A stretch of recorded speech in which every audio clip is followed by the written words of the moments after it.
Maranata. A ver, la iglesia. Maranata. Cristo viene. Más fuerte, con más ganas, con convencimiento. Maranata. Cristo viene. Muy bien. Dios les bendiga. Un muy feliz sábado. Feliz sábado. Estamos contentos y felices de poder estar acá.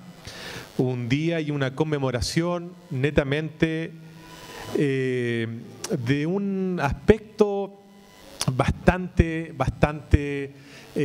bonito y trascendental, que son los conquistadores. Yo conversaba con la tía Sonia acá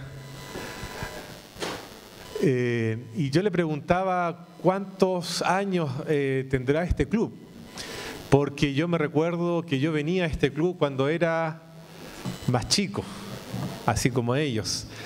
A este club yo venía cuando hacíamos estos eventos, veníamos incluso hasta con boina.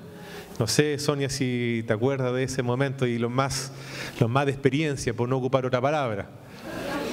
Con boina, y teníamos abajo nuestras reuniones en el patio, en el patio oscuro. Y yo me recuerdo de una vez jugando allí, y no sé quién corrió el poste que estaba allí, yo estaba seguro que no había nada. Y me recuerdo que ahí también mi cabeza, o el poste se estrelló con mi cabeza. Queridos, ustedes, esta iglesia tiene un club antiguo, quizás por más de 60 años. Puede ser uno de los más antiguos de Chile. Ustedes, quizás uno tiene la idea de que cuando llegó Davis y Bicho por allí, por el año 1902, la iglesia central de Valparaíso sea la más antigua. Pero quiero decirles que no. La iglesia más antigua de Chile está justamente aquí en la quinta región. La iglesia más antigua de Chile es saber tarea, San Felipe. San Felipe. De hecho, Davis, cuando llegó aquí colportando, él justamente colportó y él se fue para esa zona, para San Felipe, y cuando él llegó por el año 1902, si no me equivoco, ya había una congregación allí en San Felipe. Así que esta es una de las segundas o terceras iglesias más antiguas aquí en Chile. Muy bien, vamos a abrir la palabra de Dios, y este tema está dedicado, o más bien dicho, apuntado para nuestros conquistadores, pero también para toda la iglesia. Quiero que por favor me acompañen a abrir allí sus Biblias en el libro de Hechos capítulo 20. Hechos capítulo 20.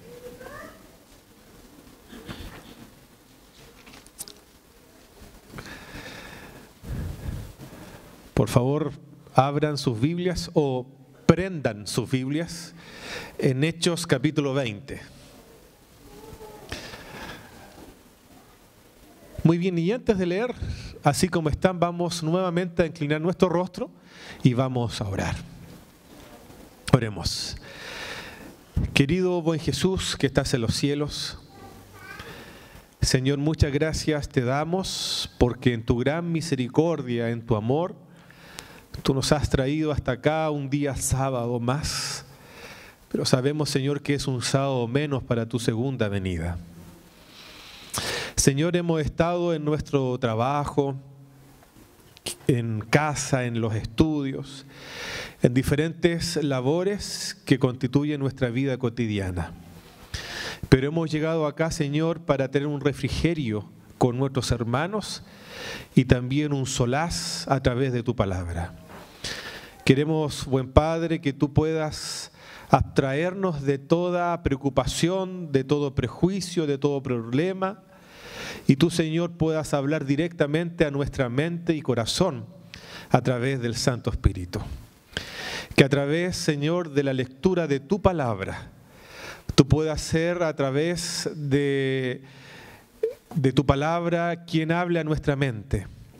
Que tú seas quien esté predicando en esta mañana y que tu palabra sea exaltada sobre todas las cosas. Acompáñanos y bendícenos, lo pedimos todo esto, Señor, en el nombre de Jesús. Amén.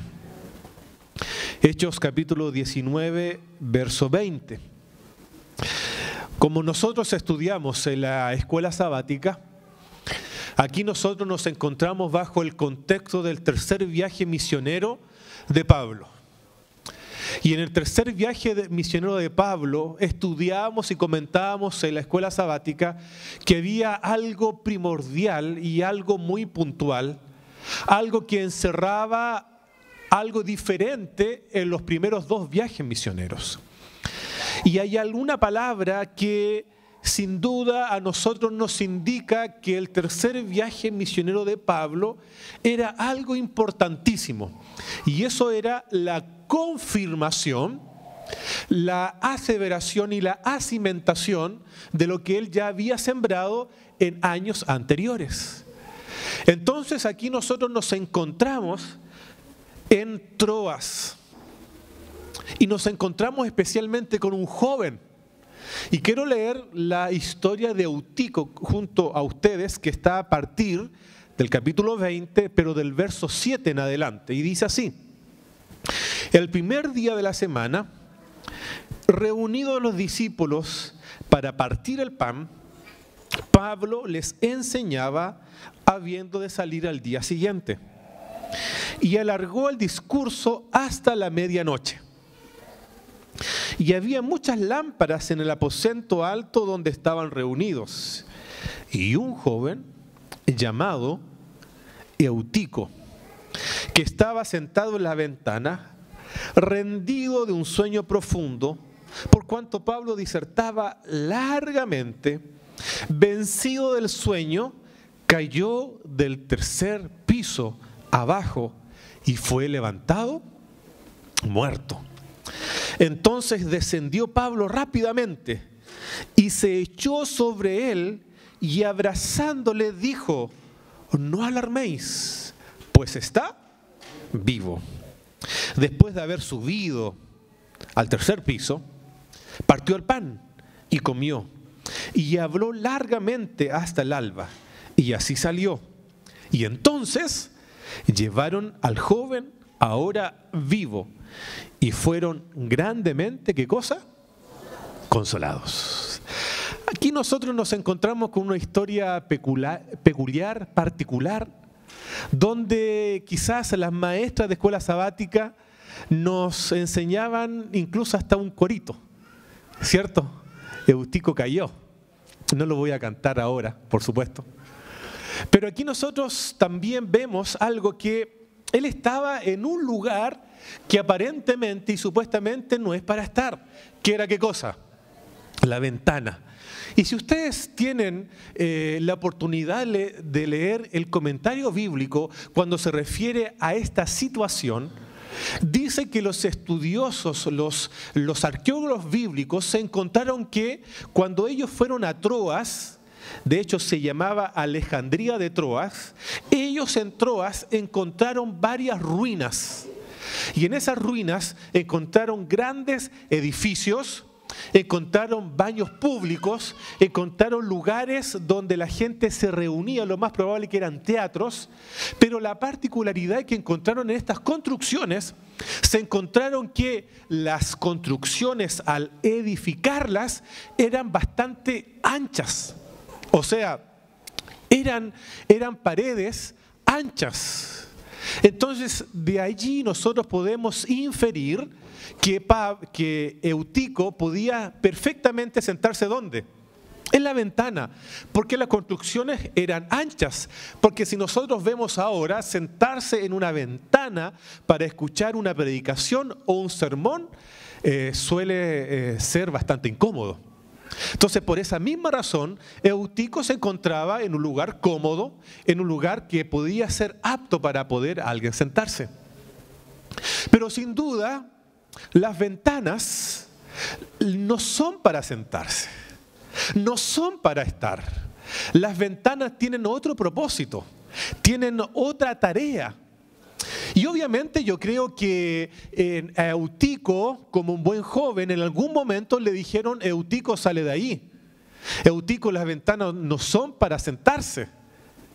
Y obviamente alguien quizás le podría haber advertido y le podría haber dicho: ¿sabes qué? Inminentemente, Eutico, tú te puedes caer. Porque está allí en el borde, en el vértice, incluso de una altura que dice el texto bíblico de cuántos pisos era. 3 pisos. Podemos hablar perfectamente que quizás eran 5 a 6 metros. Si no, puedo ver que puede ser quizás esta misma altura que tenemos en el techo. Quizás más.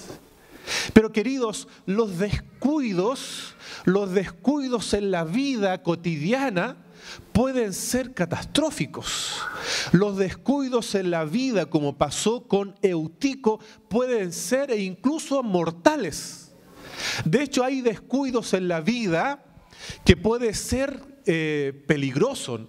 No sé si alguien ha tenido algún descuido en la casa, se le quedó prendida la llave del gas, el agua corrió toda la noche y se le inundó la casa, alguien dejó puesta la plancha y no la desenchufó, y eso produce, ¿qué cosa? Una descarga eléctrica y problemas. ¿Quién de ustedes no ha tenido alguna vez algún descuido?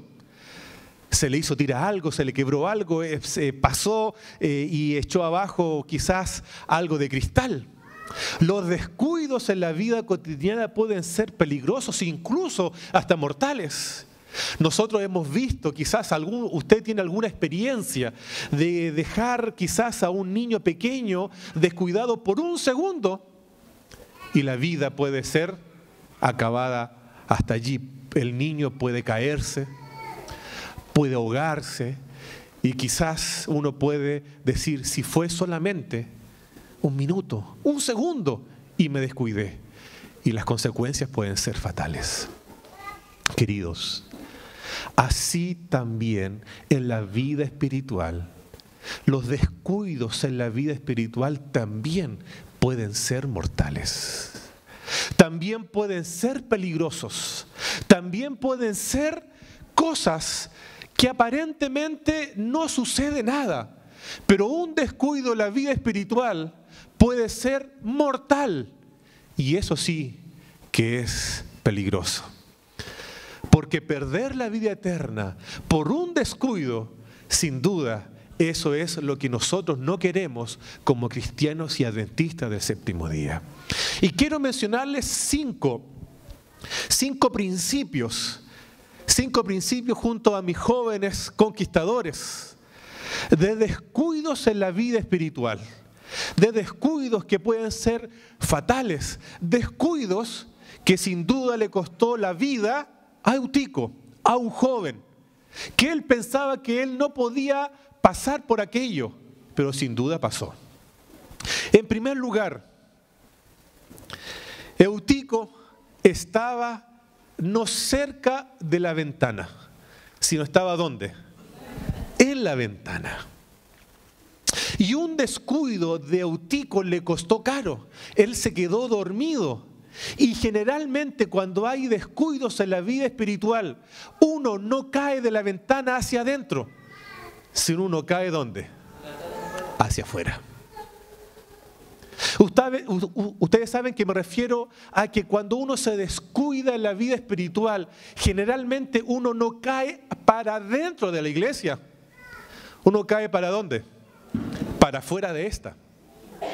Quizás alguien te habrá dicho: cuidado, quizás como le dijeron a Eutico: Eutico, sale, baja de ahí, siéntate más abajo, siéntate en una silla normal.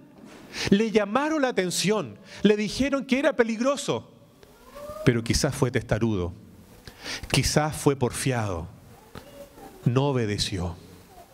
En la vida espiritual, cuando nosotros estamos en las ventanas de la iglesia, en los vértices de la iglesia, en las fronteras de la iglesia, en las ventanas de la iglesia, sentado en las fronteras de la iglesia, Dios a través del Santo Espíritu te dice: cuidado con vivir en las fronteras de la iglesia.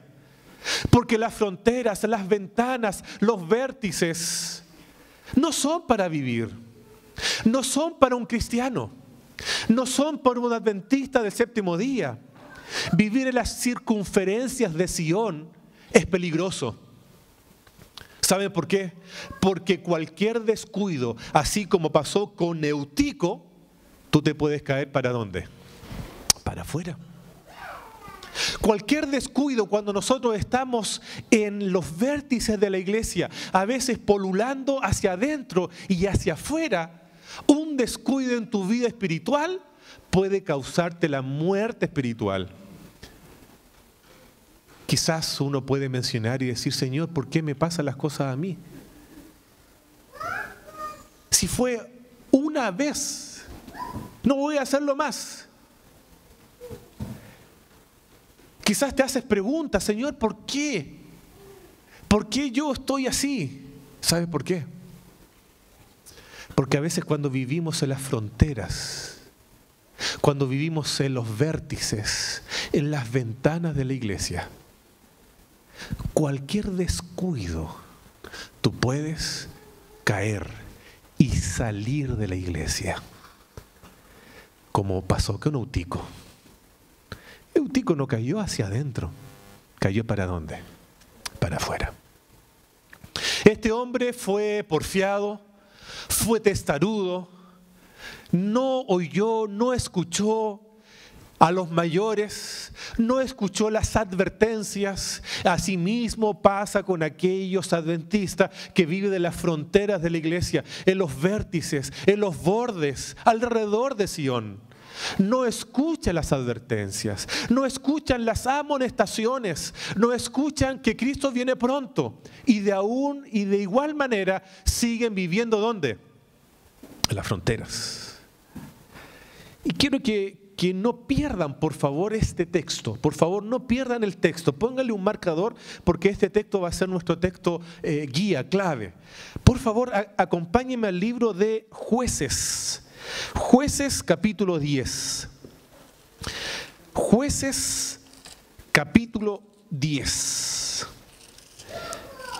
Una pequeña introducción en Jueces capítulo 10, o más bien dicho, el libro de Jueces es un libro netamente donde el pueblo de Israel andaba divagando, andaba perdido, andaba sin líderes, no tenía una persona que los dirigiera. Es el libro desordenado de la Biblia.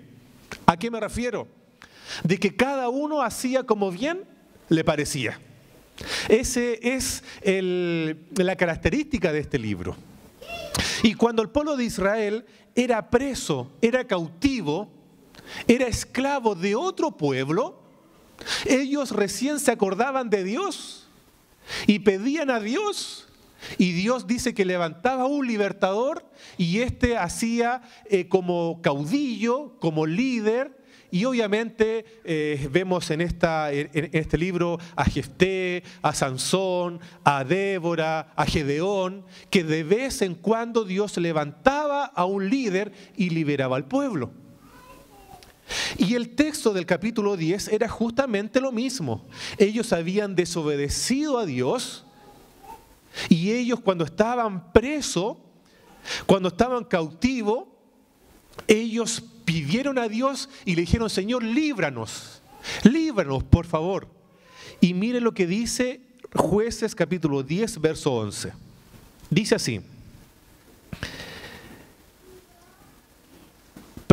Verso 10 en adelante. Entonces los hijos de Israel, verso 10, clamaron a Jehová diciendo, nosotros hemos pecado contra ti, porque hemos dejado a nuestro Dios y hemos servido ¿a quiénes?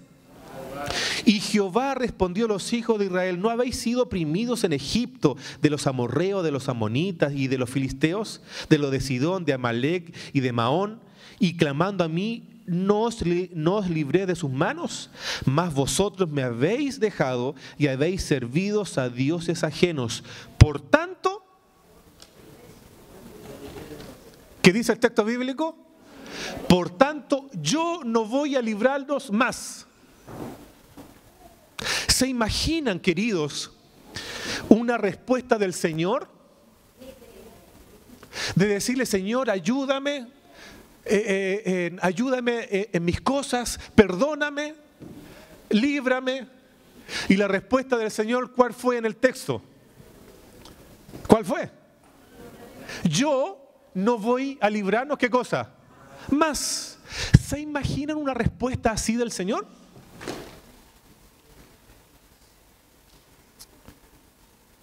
Y así fue. Les dijo a ellos, ustedes se fueron, ustedes me olvidaron, por cuanto yo no voy a librarlos más. O sea, en otras palabras, Dios le dice al pueblo, yo no les voy a ayudar más. Estoy cansado.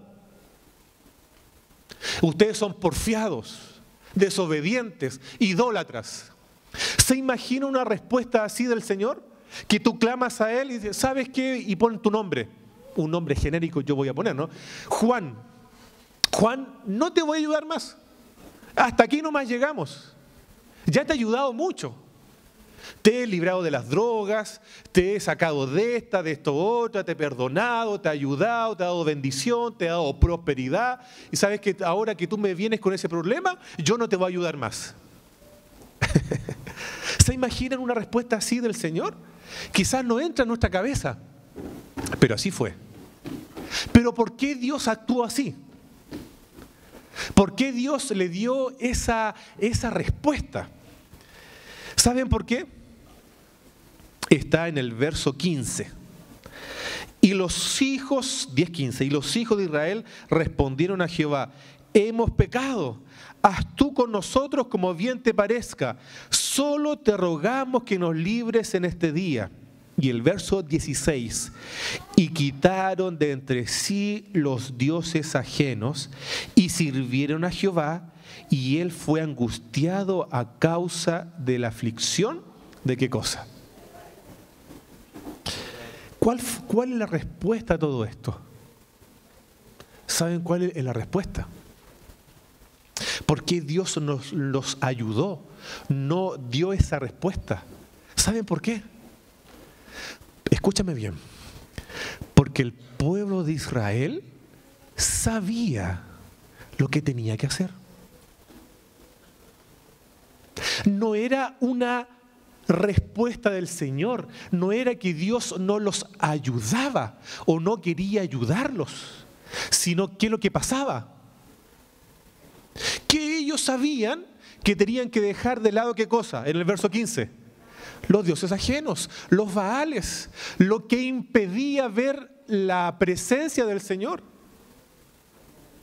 Queridos, ¿por qué muchas veces nosotros estamos en las circunferencias de la iglesia? ¿Por qué estamos en las ventanas de la iglesia? ¿Saben por qué? Porque Dios no les ayudó a ellos y porque nosotros a veces estamos allí de vez en cuando en la iglesia y no en la iglesia, porque nosotros sabemos lo que tenemos que hacer y no lo hacemos. Porque a veces nosotros, aunque Dios los bendice a todos, pero no tenemos esa prosperidad, esa bendición que Dios quiere para con nosotros. Y no hablo de prosperidad solamente en lo monetario, sino en la vida espiritual, en la vida emocional, en la vida como persona. Porque así nos pasa como el pueblo de Israel. El pueblo de Israel, Dios recibió una respuesta del Señor, no les voy a ayudar, no porque Dios no quería ayudarles, sino porque ellos sabían perfectamente lo que ellos tenían que hacer. ¿Y qué es lo que tenían que hacer? Quitar a los dioses falsos, a los baales, a lo que le impedía la relación con el Señor. ¿Por qué Dios quiere estar con su pueblo? Dios quiere estar contigo. Dios quiere estar con tu familia. Dios quiere estar con la iglesia. Pero nosotros a veces la impedimos. No porque Dios no quiera estar, sino porque nosotros sabemos lo que tenemos que hacer y no lo hacemos. Sabemos que tenemos que venir para la iglesia. Sabemos que la escuela sabática no empieza a las 11. Sabemos que si nosotros somos fieles a Él en todo lo que Él nos da, Él nos devolverá de una manera abundante. Probad y ved. Sabemos que mediante la palabra de Dios, mientras el estudio, yo voy a conocer más del Señor. Sabemos que nuestras primeras horas de cada mañana tengo que dedicársela ¿a quién? ¿A quién? al Señor. Sabemos que nuestra vida como cristianos tiene que girar en torno a que muchas otras personas conozcan de Cristo Jesús. Y mi pregunta es, y no quiero que me respondan, claro está, ¿lo sabemos? Claro. ¿Lo sabemos? Claro que sí. Queridos, no es para un cristiano vivir los contornos en las fronteras de la iglesia. Un día vengo, otro día no, ahora sí, ahora no, ahora quiero, ahora no quiero, estoy enojado, no estoy enojado. No, queridos jóvenes, queridos conquistadores, queridos amigos, los conquistadores tienen que estar no para vivir en las fronteras de la iglesia, no en las ventanas de Sion, no en los vértices de la iglesia, sino para que ellos, ustedes, desde pequeños, puedan estar dentro, sentados, así como están literalmente y espiritualmente en la iglesia. Segundo, la ventana cumple el propósito de dividir lo exterior con lo interior. Y yo creo que Eutico estaba sentado en la ventana, lo más probable ya era tarde-noche, y él estaba viviendo a Eutico en una ciudad cosmopolita que era Troas, que era un puerto. Lo más probable que en aquel entonces los puertos eran bastante y tenía bastante flujo de gente. Era el único medio mercantil que había en el pasado. Por en cuanto nosotros podemos inferir y suponer que Pablo también pensó así, porque él a casi a todas las ciudades que iba, como Corinto, como Éfeso, como Troas, eran ciudades portuarias, porque ahí se encontraba la gran masa de personas. Entonces allí estaba Eutico sentado, ¿dónde? En la ventana. Yo creo que estaba sentado de una manera, y él de repente escuchaba a Pablo, y de repente, ¿qué cosa? Miraba para afuera. De repente escuchaba lo que decía Pablo, y de repente miraba para afuera. Veía a los camellos seguramente, a los caballos, a la gente que vendía. En aquel entonces vendían muchas telas. Quizás ellos gritaban aquí, telas más baratas. Entonces él se distraía fácilmente. Y por esa misma razón, al distraerse, se quedó dormido, murió, cayó y murió. ¿Por qué las ventanas, en segundo lugar, no son para vivir para un adventista del séptimo día, ni para un cristiano que ama al Señor? Porque las ventanas, viviendo los bordes, viviendo los vértices, viviendo las fronteras, escúchame bien, te distraes con facilidad.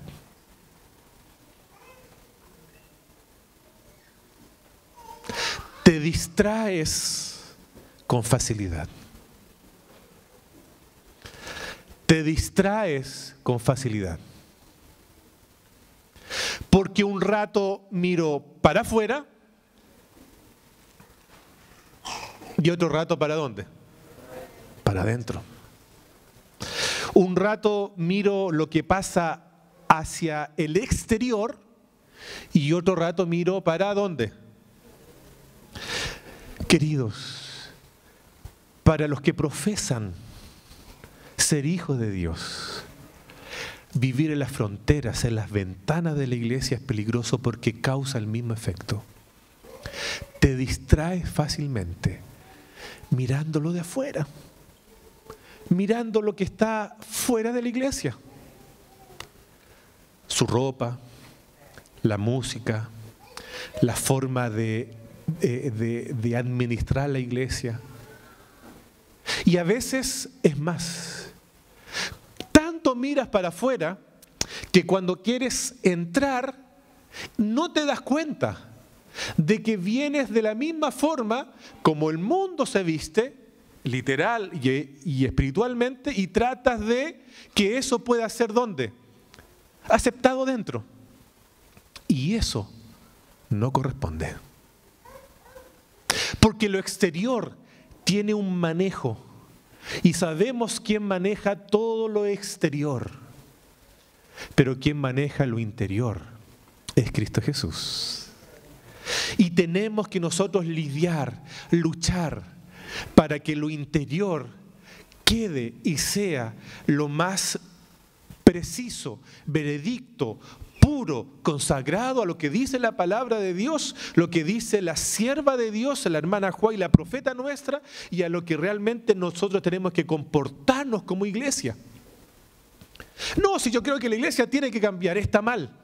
Porque a veces traemos conceptos equivocados de afuera y queremos introducirlos poco a poco, ¿dónde? ¿Dentro de dónde? Dentro de la iglesia. ¿Por qué? Porque estamos viviendo ¿dónde? Estamos viviendo en las ventanas. Las ventanas no son para vivir, queridos conquistadores. Las ventanas no son para estar. Vivir en las ventanas, en los vértices, en los bordes, traen prejuicios, trae maldición para la iglesia. No trae bendición. Vemos afuera cómo el mundo se trata. Se trata mal. Se tratan de imponer los unos con los otros. Y yo venía pensando, o anoche meditaba, y yo decía, ¿cuál es el principio primero que reinó en el cielo, que reina ahora y que reinará cuando nosotros estemos con Él? ¿Cuál es el principio que reina en el cielo? ¿Los mandamientos? ¿Las doctrinas? ¿Cuál es el principio que reina el cielo? ¿Cuál es? El amor. ¿No será que ese mismo principio, que es el amor, la misericordia, el perdón, la bondad, el tolerarnos los unos con los otros, ¿no será que ese mismo principio debe estar aquí, en tu corazón, en tu casa, en tu hogar y en la iglesia? Claro que sí. Pero cuando nosotros vivimos en las ventanas, en los vértices, miramos para afuera odio, rencor y todo lo que a ustedes se le ocurra, y tratamos de que eso, y queridos, a veces no nos damos ni cuenta que a veces estamos optando la misma postura, la misma forma, a veces el mismo planteamiento que tiene el mundo, lo estamos planteando ¿dónde? Dentro de la iglesia. ¿Saben por qué pasa eso?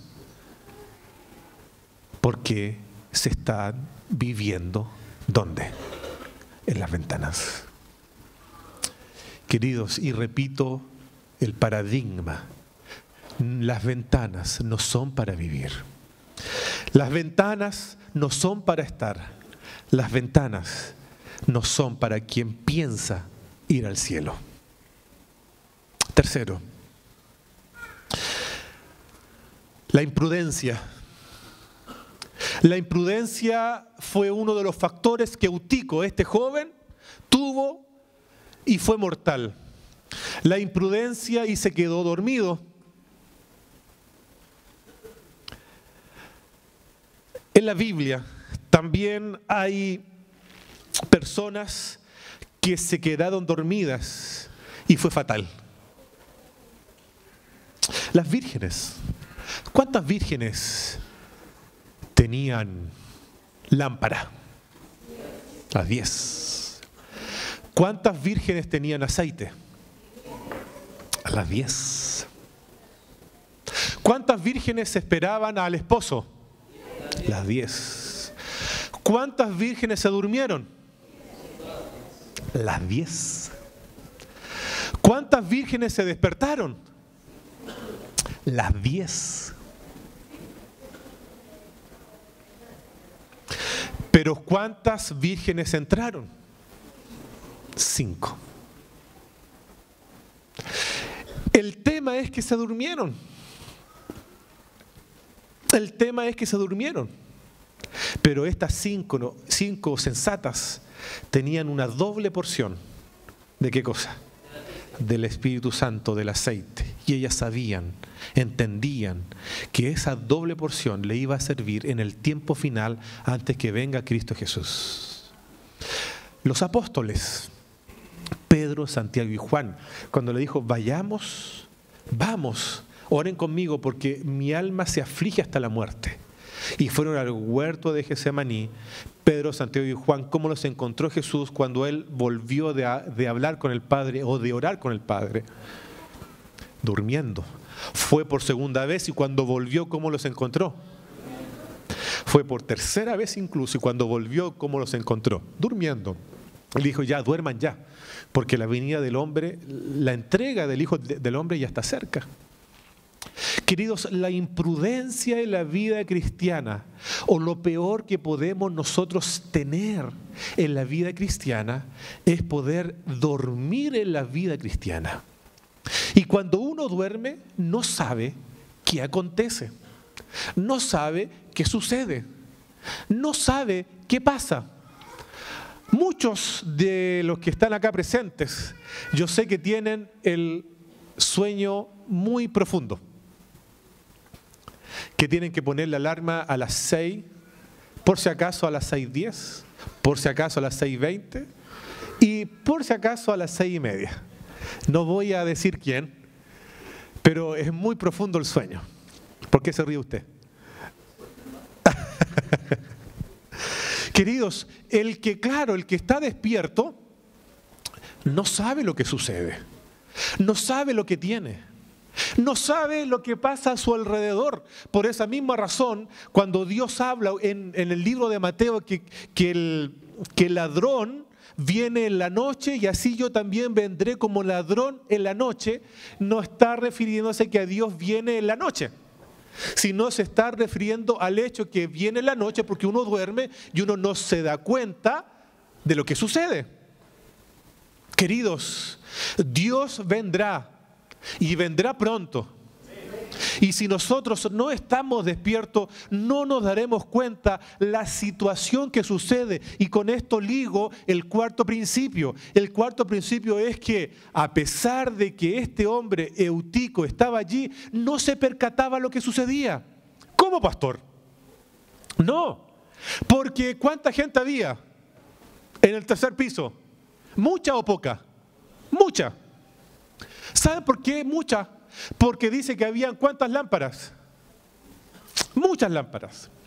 Y cuando hay una aglomeración de personas, cuando además se encienden las antorchas, ¿qué pasa con el aire? Se acaba. Y eso empieza a uno a ¿qué cosa? A cabecear. Yo veo de los que están acá presentes, no hay ninguna lámpara encendida, pero están así. Está bien. Queridos, a pesar de que este hombre se estaba durmiendo, este hombre no se daba cuenta de las cosas que pasaban alrededor. No se daba cuenta. Porque quien duerme, quien está soñoliento, no se percata de las situaciones que están pasando alrededor con la sociedad, con lo moral y con la naturaleza, que son los tres eventos de que habla Cristo cuando Él viene por segunda vez. Moralmente el hombre va a decaer. Y yo comentaba allí en la escuela sabática y abiertamente yo se los menciono. Hoy día cuando uno pone su pensamiento y su fundamento de que el matrimonio es bíblico y haciendo bíblico es en un hombre y una mujer, a uno lo tratan de retrógrado, intolerante, mente cerrada y todos los epítetos que ustedes han escuchado a través de la televisión. Hoy día nosotros estamos viendo una decadencia moral y no lejos, sino acá. Hoy día no hoy, sino estoy hablando genéricamente, hoy cuando veo que en televisión las mujeres en Argentina, aquí en Chile, luchan por sus derechos para que el aborto sea algo legal, libre, y gratuito, si no me equivoco. Y cuando se legisló allá en Argentina y veía cómo las mujeres gritaban y lloraban de alegría porque esto era algo que se estaba por legislar, a mí me dolió en mi corazón, realmente, realmente. ¿Cómo una mujer puede alegrarse por perder una vida y llorar? Hoy día, ¿cómo tenemos una lucha campal, abiertamente y políticamente, cuando nosotros vemos de que hay que aceptar que los niños salgan, o más bien dicho, se críen de una forma neutra, de que durante el crecimiento ellos van a ir definiendo su sexo? Y nosotros sabemos biológicamente que el hombre nace hombre y la mujer nace mujer, no hay más. No hay más. Por más que quieran poner, no hay más, queridos. No hay más. Y eso es bíblico y científicamente comprobable. Hoy día, hace pocos, al día de ayer o antes de ayer, vimos un terremoto. ¿Cómo el clima ha cambiado? No, el cambio climático. Creo que la moral y la ciudadanía tienen que expresarse. Estamos viviendo en el siglo XXI y tenemos que evolucionar como humanidad para aceptar todas aquellas aberraciones que sin duda se están dando. Si nosotros le damos una connotación social y que tiene que suceder porque tiene que suceder, estamos mal. ¿Por qué estamos mal? Porque todo aquello me habla de que Cristo viene, ¿qué cosa? Pronto. Eutico no se dio cuenta de la situación que había alrededor, no se dio cuenta de lo que pasaba, no se dio cuenta de lo que sucedía, y es por esa misma razón que él falleció y murió. Penúltima. Este hombre Eutico cayó. Cuando uno se duerme y cae así como pasó con Eutico, es porque estaba muy pasivo, muy cómodo, en la zona de confort. Porque cuando uno está cómodo, cuando uno está pasivo y está en la zona de confort, obviamente viene ¿qué cosa? Viene sueño. Queridos, el que está pasivo, el que no está activo, el que está en una zona de confort, sin duda viene el dormitaje espiritual. Por esa misma razón nosotros tenemos que estar ¿qué cosa? Activos en la vida espiritual. ¿Saben qué dice la sierva del Señor en el libro El Mensaje Cristiano? Ella dice que todo aquel que se entrega a los brazos de Cristo Jesús nace como un misionero para el reino de los cielos. Y ella añade, dice, un corazón transformado y cambiado, su impulso es que otros conozcan ¿de quién? De Cristo Jesús.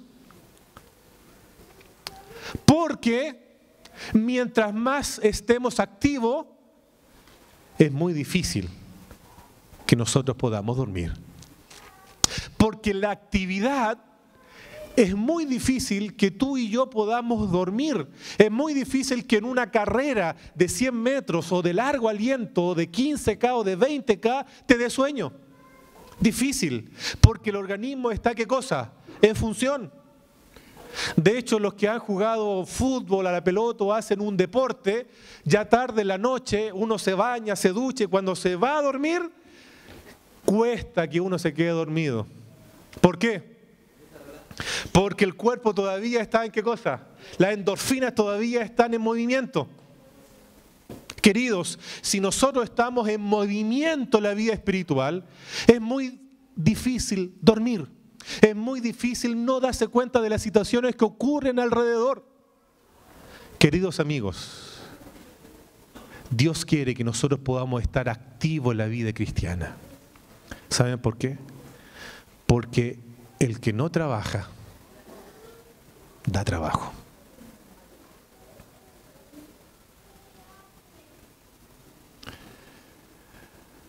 La iglesia está mal. El que no trabaja, da trabajo. Y empiezan los reclamos. Nuestra mente se diluye en cosas. Está mal pintado ahí. La iglesia está mal. ¿Hay una bancarrota? No, una banca, no bancarrota, sino una banca hecha tira. Está mal. Me tocó estar en una junta de una iglesia grande, donde uno de los puntos era el siguiente: si la cena del Señor, el lavamiento de los pies, el rito de humildad, lo empezábamos con el pie derecho o el pie izquierdo.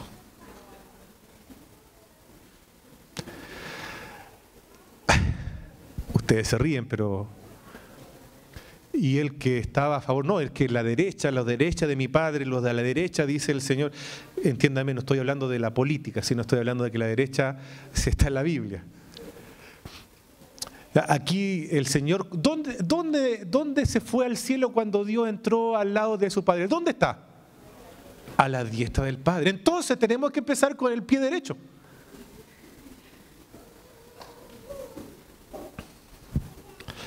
Queridos, cuando nosotros no estamos dispuestos a trabajar, cuando nosotros no estamos imbuidos en el trabajo misionero, en el trabajo misional, y no estoy hablando de solamente dar un estudio bíblico, estoy hablando de que nuestra vida debe representar lo que yo soy, un hijo del Señor. Sin duda empezamos nosotros a ver cosas, a indagar cosas, y es más, empezamos a hilar tan fino que nos sobra tiempo para discutir si empezamos con el pie derecho o con el pie izquierdo. Empezamos a escuchar cualquier cosa y nosotros no nos concentramos en qué cosa. La palabra de Dios. Empezamos a escuchar acá y nosotros no nos vamos a los textos, a los libros que la sierva de Dios inspirada por el cielo escribió. Queridos, por esa misma razón, Eutico se durmió. Estaba muy pasivo, estaba en la zona de confort. Dios quiere que yo pueda salir de esa zona de confort y yo pueda estar activo en la viña del Señor, trabajando como un buen labrador que espera ansioso la venida de Jesús. Y por último, cuando Pablo vio que esto sucedió, él descendió del tercer piso, se echó sobre el joven, sobre el muchacho, y éste resucitó. Le dio una nueva vida, un nuevo aliento. Y él después, Pablo se fue arriba, al cielo. Y este joven fue presentado donde Pablo, donde estaban todos los santos, los discípulos. Y se alegraron porque este joven había muerto y ahora estaba resucitado. Queridos, así como Pablo descendió del tercer piso, así también Dios descendió por nosotros. Así también Pablo descendió del cielo para estar con nosotros y abrazarnos, así como Pablo abrazó al joven. Dios descendió del cielo para estar con nosotros y darnos un abrazo a tal forma, de tal modo, que Dios dio su propia vida para que yo pueda reiniciar, recomenzar mi vida. Porque Él nos dice en Lucas 15, cuando habla del hijo pródigo, este joven, este muchacho, este hombre, muerto fue y ahora, ¿qué cosa? Ha resucitado.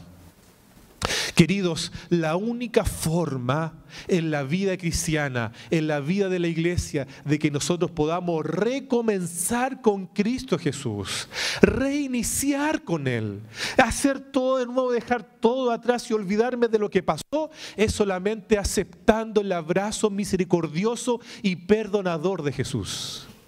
Así como Pablo descendió y se echó sobre este joven, que lo más probable él lo había leído en la Torá junto con el profeta llamado Eliseo, cuando él se echó sobre los huesos de un joven y resucitó. Así también sin duda a él se le vino a su mente que él también tenía que echarse sobre el joven. Así también Dios se echa sobre nosotros. Él nos abraza, nos quiere, nos ama, Él nos redime y junto con Él nosotros podemos recomenzar. Antes no. Dejemos que Dios en su grande amor, Él descienda del cielo. ¿Y cómo el Señor va a descender del cielo? El Señor está a la distancia de una oración. Jesús está a la distancia, o el abrazo de Cristo Jesús está a la distancia de una oración sincera de corazón de sus hijos, que somos nosotros. Y Él nos abrazará, nos dará nuevo aliento, nos dará nueva vida. Y Él nos dirá, ¿sabes qué? Ya tú moriste, ya no me interesa tu pasado.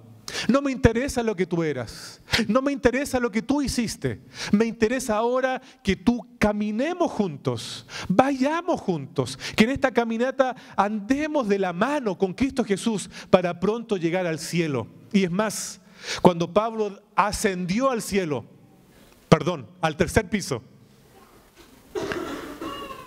cuando Cristo ascendió al cielo, cuando nosotros estemos en el cielo, nosotros llegaremos con Él, frente a Él. Y muchos darán gracias al mismo Dios, al mismo Jesús, que obró la salvación por nosotros.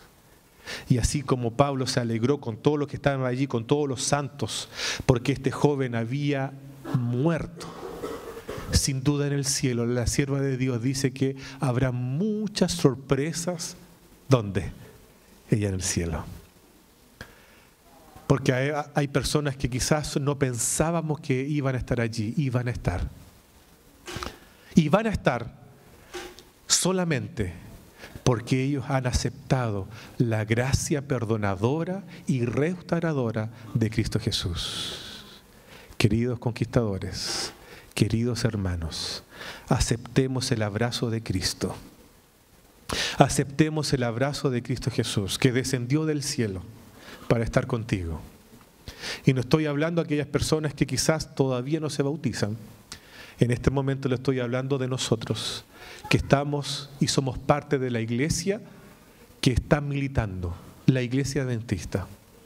Dejemos que el abrazo de Cristo sea parte de mi restauración y de mi recomienzo con Cristo Jesús. Dejemos todo atrás y permitamos que el abrazo de Cristo me dé un nuevo aliento, un nuevo comienzo, para que todos los demás vean lo milagroso, misericordioso y lo poderoso que es Cristo Jesús cuando nosotros le aceptamos y le aceptamos de corazón. Dios bendiga a su pueblo en esta mañana. Dios bendiga a su iglesia en esta mañana y permitamos que el abrazo de Cristo sea parte de mi vida para tener un nuevo comienzo y recomenzar ahora sabiendo que Cristo obró en mí y voy camino hacia el cielo. Dios les bendiga, Dios les acompañe siempre.